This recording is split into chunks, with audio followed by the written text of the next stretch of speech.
The medical helicopter landed at the San Diego military base with a deafening roar that made the windows of the field hospital shake. Dr. Sarah Mitchell, a veterinarian specializing in animal trauma, was finishing her coffee when she heard the red alarm. Her heart raced. She knew what it meant. "Dr. Mitchell, we need you now!" Sergeant Murphy's voice echoed down the hallway.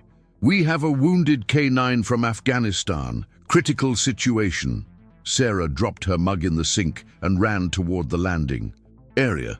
The wind from the helicopter propellers whipped her brown hair as she approached. When the helicopter's side door opened, she saw 3 soldiers struggling to control a stretcher on which lay a black German shepherd dog, bleeding profusely. "Careful, doctor!"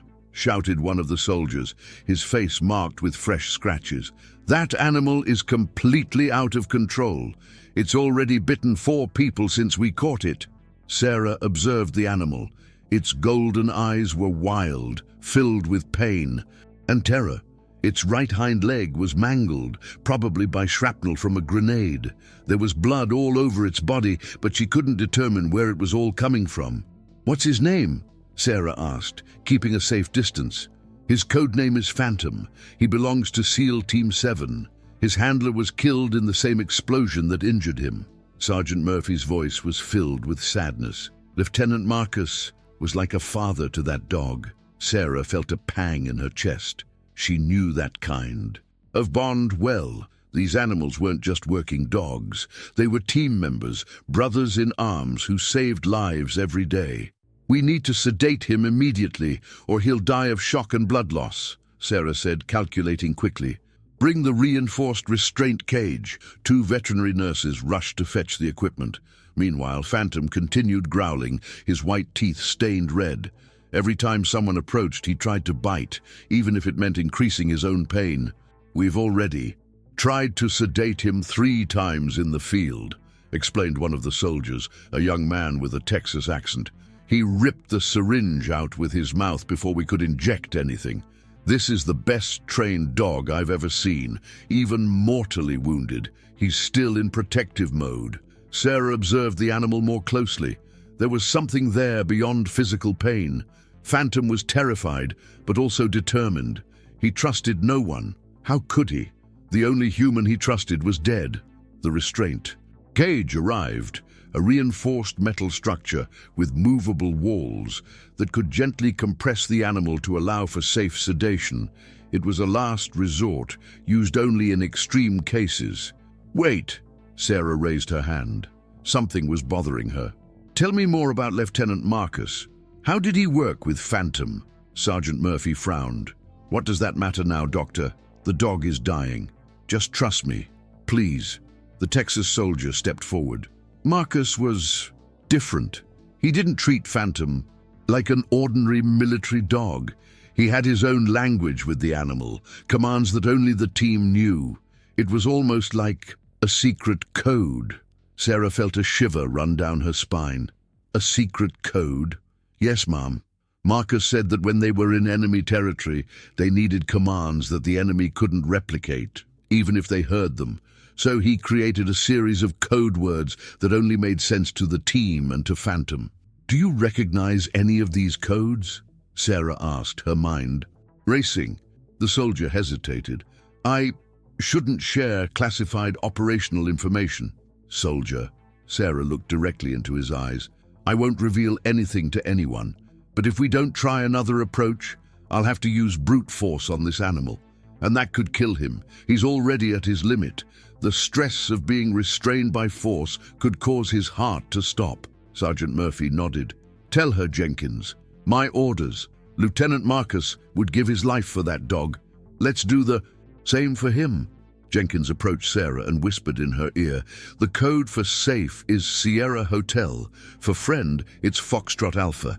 And when Marcus wanted Phantom to calm down completely, he would say, 'Echo Bravo,' and then whistle a specific sequence. 3 short notes, 2 long ones." Sarah absorbed every word. This was completely against protocol. She should simply restrain the animal and treat it. But something in her intuition told her there was another way. "Everyone back away," she ordered. "I only want one person with me, someone Phantom may have seen before, even from a distance." Jenkins stepped forward. "I was at the base when the team left for the mission. Phantom might recognize me, perhaps." Sarah nodded. She slowly approached the stretcher where Phantom lay. The dog immediately fixed his eyes on her, growling softly, a sound that came from deep within his wounded throat. "Sierra Hotel," Sarah said softly, using the calmest tone she could manage. "Sierra Hotel." "Phantom." The dog's ears twitched slightly. The growl subsided for a fraction of a second, but then returned with full force. "Foxtrot Alpha," Sarah continued, taking another step. "Foxtrot Alpha, boy." Phantom stopped growling. His eyes, once completely wild, showed a glimmer of something different: confusion, hope. Sarah was now only 2 meters from the stretcher, close enough that Phantom could reach her if he decided to attack. Her heart pounded in her chest, but she forced her voice to remain steady. "Echo Bravo," she whispered, and then began to whistle. 3 short notes, 2 long ones. She repeated the sequence. The effect was immediate and devastating. Phantom let out a whimper that broke the hearts of everyone present. It wasn't a sound of physical pain. It was pure emotional anguish. The dog began to cry, literal tears streaming from his eyes as he searched around, looking for someone who was no longer there. Sarah felt her own tears fall. She moved closer, slowly, extending her hand. "I know, boy. I know he's gone. I know you're lost. But you need to let me help you. Marcus would want you to let me. He loved you." Phantom looked at her, and at that moment, Sarah saw something breaking within the animal. The protective barrier he had erected began to crumble. He sniffed her hand hesitantly. "Echo Bravo," Sarah repeated softly, continuing to whistle the sequence. "You're safe now. Sierra Hotel. You're with friends. Foxtrot Alpha." Slowly, so slowly it seemed to take an eternity. Phantom lowered his guard. His tense body began to relax. He was still trembling, still crying, but he was no longer trying to bite. Sarah gently placed her hand on his head. "Good boy. You're so strong, Phantom. So brave. Now, let me take care of you." Jenkins approached with the sedative syringe. Sarah continued petting Phantom, whispering the codes repeatedly, while Jenkins administered the injection with surgical precision. "It's done," Jenkins whispered, quickly, stepping away. Sarah stayed by Phantom's side while the sedative took effect. She watched him struggle with it for a moment, his soldier's instincts telling him to remain alert. But then his head began to feel heavy, and slowly he rested it in Sarah's hand. "That's right, kid. Rest now. I'll take care of you, I promise." Phantom's eyelids closed. His body finally relaxed completely. But even unconscious, he kept his snout pressed against Sarah's palm, as if he knew she was his only connection to the human he had lost. "Medical team now!" Sarah shouted. "We have a window. Let's get him into the operating room immediately." The next few minutes were a blur of frantic activity. Phantom was placed on the operating table. Sarah worked with speed and precision, assessing the damage. The paw was beyond saving. The bones were completely shattered. There were metal fragments embedded throughout its body. But the worst was internal. The impact of the explosion had caused significant trauma to its organs. Sarah, her assistant Dr. Chen, whispered, "The damage is too extensive. Perhaps we should consider—" "No," Sarah interrupted, her voice firm. "We're not giving up on him. This dog survived an explosion that killed his handler. He fought to survive even while writhing in pain. He deserves that we fight for him too." The hours dragged on.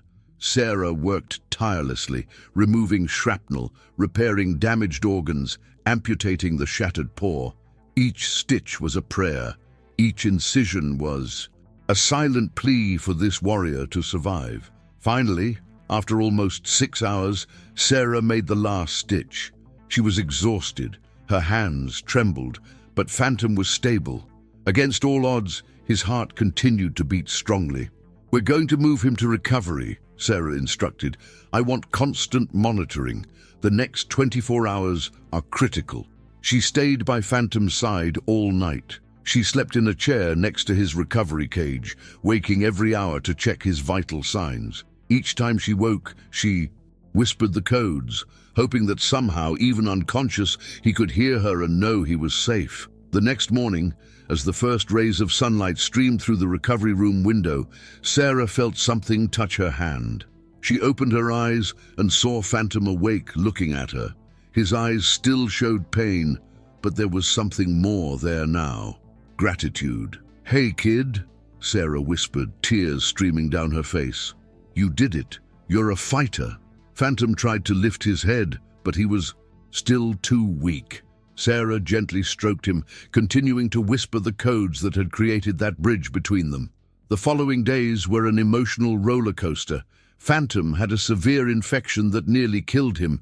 There were times when Sarah thought she would lose him, but each time that happened, she drew closer, spoke the secret codes, and Phantom fought back once more.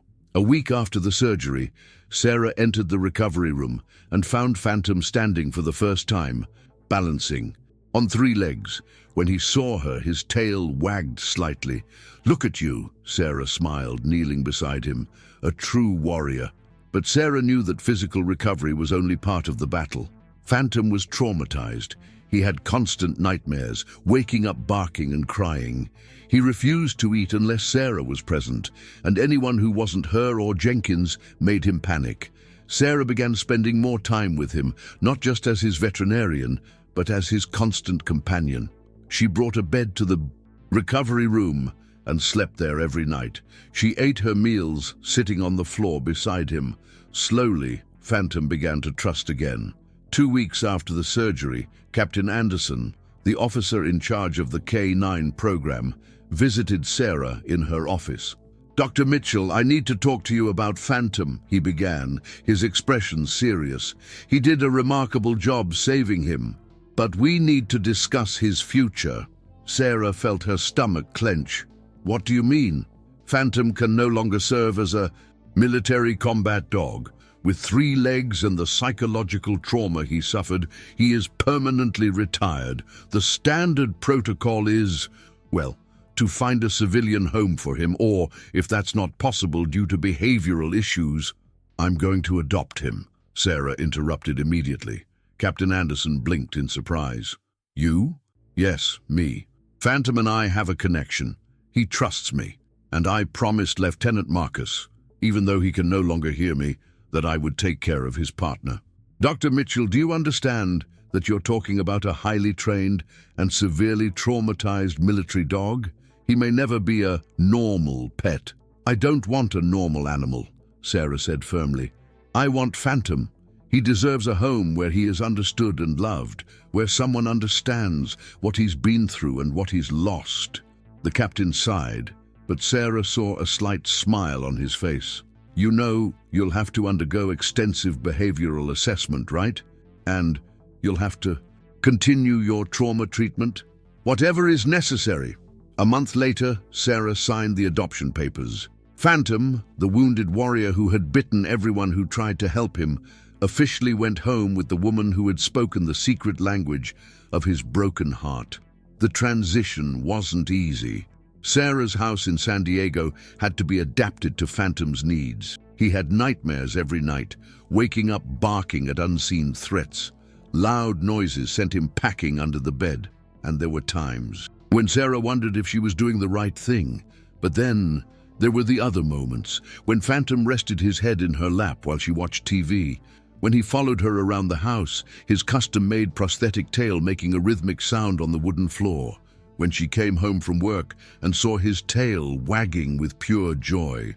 Sarah began taking him to her sessions at the military veterinary hospital. Something extraordinary happened. Other injured and traumatized animals who were having difficulty trusting humans responded to Phantom. It was as if they recognized a surviving companion. "Have you ever considered training Phantom as a therapy dog?" Dr. Chen asked one day, observing Phantom lying calmly beside a young dog who had lost a leg in the field. Sarah looked at Phantom, watching him gently interact with the frightened animal, and felt something ignite within her. "You know, I'd never thought about it, but it makes sense, doesn't it?" In the following months, Sarah worked with specialized trainers to prepare Phantom for therapy work. He had a natural connection with other traumatized animals, but Sarah wanted to see if he could also help humans. It was during a visit to the local military hospital that Sarah saw Phantom's true potential. A young soldier, a war veteran with severe PTSD, was having a panic attack. The medical team was struggling to calm him down. "Can I try something?" Sarah asked the nurse in charge. When she received permission, she brought Phantom into the room. The soldier was initially tense, but then he saw Phantom's prosthetic leg and the scars covering his body. "Did he serve?" the soldier asked in a hoarse voice. "SEAL Team 7, Afghanistan. He lost his handler in the same explosion that injured him." The soldier extended his trembling hand. Phantom approached and gently pressed his head against the man's palm. And then something incredible happened. The soldier began to cry, embracing Phantom, and for the first time since returning home, he spoke about what he had been through. "He understands," the soldier whispered. "He really understands." That was the moment Sarah knew what Phantom's purpose was now. He was no longer a fighting dog, but somehow he was still serving, still saving lives. Sarah established a pilot program at the hospital, bringing Phantom in regularly to visit recovering veterans. The results were extraordinary. Soldiers who wouldn't speak to therapists opened up to Phantom. People with severe PTSD found moments of peace in his presence. A year after that fateful day when Phantom arrived biting and bleeding, Sarah stood on a stage receiving an award for innovation in veteran mental health treatment. Phantom was by her side, wearing his specially decorated prosthetic leg and a service vest that read "Therapy Dog, War Veteran." "When I met Phantom," Sarah told the packed audience, "he was a wild animal of pain and fear. He had lost everything: his handler, his paw, his purpose. No one could get close to him, but then someone gave me the key, a secret code, a language that only he and his team understood." Sarah paused, looking at Phantom, who gazed back with those golden eyes that had witnessed so much horror, but now also knew hope. That code wasn't just about words, it was about understanding. It was about speaking the language of someone who is suffering. And I realized that we all have our secret codes, our own languages of trauma and pain. The work of healing is learning to speak those languages, to find those bridges of connection. Phantom taught me that healing isn't about forgetting or overcoming. It's about finding a new purpose. He no longer locates explosives or protects soldiers in combat, but now he protects broken hearts. He finds people lost in their own pain and helps them find their way back. The audience rose to their feet in applause. Phantom remained calm and professional beside Sarah, but she saw his tail wag slightly. That night, at home, Sarah sat on the sofa with Phantom lying beside her, his head in her lap. She gently stroked his ears, marveling at the journey they had shared. "Sierra Hotel," she whispered. "You're safe, boy. You'll always be safe." Phantom sighed deeply, that sound of pure contentment that only dogs can make, and Sarah knew at that moment they realized that they had both found exactly what they needed in each other: a wounded warrior who had learned to trust again, and a healer who had learned the secret language of hope.